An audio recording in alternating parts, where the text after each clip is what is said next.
Okay, so I'm here to just give a quick tutorial on Canvas. I've had a lot of emails, messages on the inbox.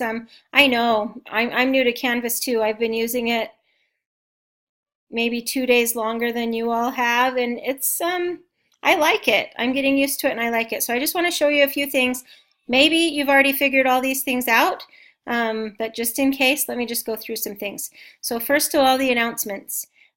You are required to read the announcements on your reflection every week. Question 1 is going to say, did you read the announcements? And so you can get to them from the home screen. You can also just click on announcements and then make sure that you're actually clicking on them and then opening them up. And I post the main one every Monday, so definitely go in every Monday.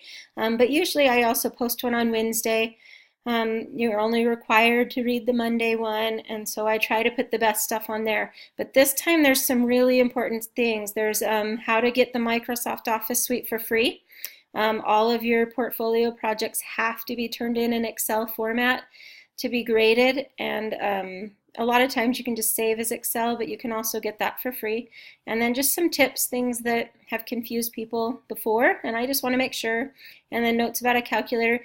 And then always check down here. Sometimes people have questions, and I work during the day, and so sometimes you can get on there and answer questions before I can, and if so, that's really helpful. We used to have like a question discussion board every week, but Canvas doesn't have that. And so if people have questions and you get there before I do, that's really nice. Also, the syllabus, I'm pretty sure you've already read it because I think you took a quiz on that last week. And if you have any questions, always just go back to the syllabus. There's really good information. But the other thing is under the syllabus is this list of just everything that you're going to be doing. So if you ever want just a really quick way to see what's coming up, it's all here. And so you know this Wednesday, this is what has to be done. By this Saturday, this is what has to be done. And so if you ever just forget and want to see a list, it's on the syllabus page. Modules is just a fast way again to get to everything. And eventually we're going to be like further down the list. And so I think it's helpful, and if you haven't noticed this, it's kind of cool that there's these little triangles. And so what I would do is I would just kind of shrink them.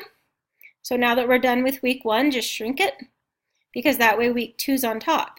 And then when we're done with week 2, just kind of shrink it, and then week 3 would be on top.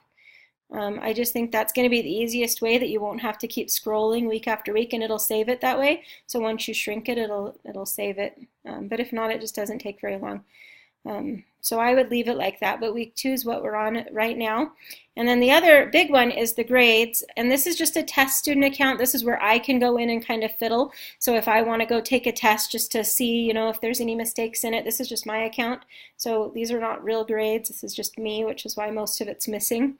But a couple things. Number 1 is feedback. In iLearn, it was hard to find feedback, and there was about 3 or 4 different places that it could be hiding, and it seriously was difficult to get to. But Canvas is amazing. It's just right here. So anytime you see this little text bubble right now, which right now you won't have any, you will by probably tonight, definitely by tomorrow, but if you see a text bubble like this, that means there's feedback, and if you click on it, it just shows right here. And I just typed in there, this is where you will see your feedback.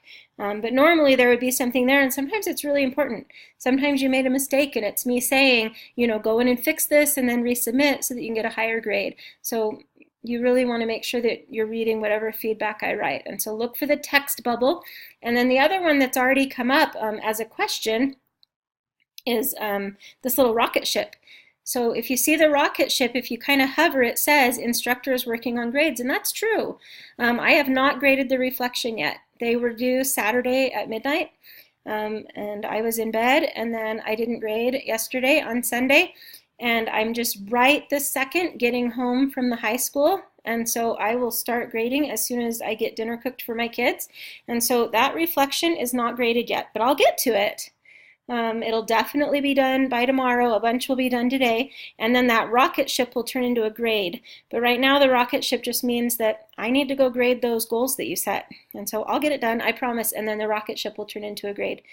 So I think those are the 2 big ones. Is that just means I haven't graded it yet, And then the text bubble means that there's feedback, and it's really easy to find now. Just click on it, and you can open and close your feedback. And so you'll want to check both of those things. I think those were the big ones for now. If you are missing anything from week 1 still, get it done. I think I have it all open so that you can get that. No late work counting from that first week. We just want everyone to get a really, really good start. And then you should be heading into week 2. Try to get a little bit ahead so that when you go to your gathering, if you need help, you can get help. I just think that's always a good idea. And then you should be picking that financial book. If you can possibly pick one off the list that they give you, that's the best, because a committee has already gone through and they made sure that those books have what's needed to do a really good job on that financial report. And so if there's any way possible to pick one of the books, that's going to be the best thing to do. If not, if you absolutely can't, then that's when you email me just to get it approved before you submit it. So I think that's it for now. I'm really excited to grade your first goals. I'll show you mine really fast and then I will leave you. So my goals, I actually set one just so that you'd have something to see. And so if I click on here, this is just the report that I did. I put for question 5, for what grade would you like to earn? I said I want to get an A, of course. And I said I'm going to attend all the gatherings, and I'm going to do the assignments on time, and I'm going to take all the quizzes and redo them and study, and I'm going to get a tutor when I'm confused.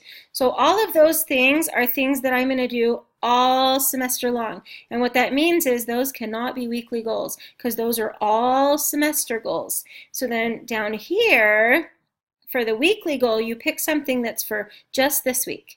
And so for my goal, I said this week I will select my book to read this semester for the financial report and find it either from a friend or the public library. I will submit the report to let my instructor know which book I will read. And so I know that that's something that I can do in 1 week, and it's for this week only, and so that's what we want for those goals. And then you do want to make sure that you write them down, because then at the end of this week, you'll get on the report and it'll say, how did you do on your goal? And you'll want to actually be able to give specific feedback on how you did on your goal. So hopefully that helps, and you see the difference between this is an all semester goal and this is a 1 week goal. And so every week you're going to be setting a 1 week goal. Okay. I think that covers everything that I wanted to share with you. So again, hopefully you're having a great Monday, and I promise I will get reflections graded. And always just email me if you need help. And I think that's good. Okay, bye.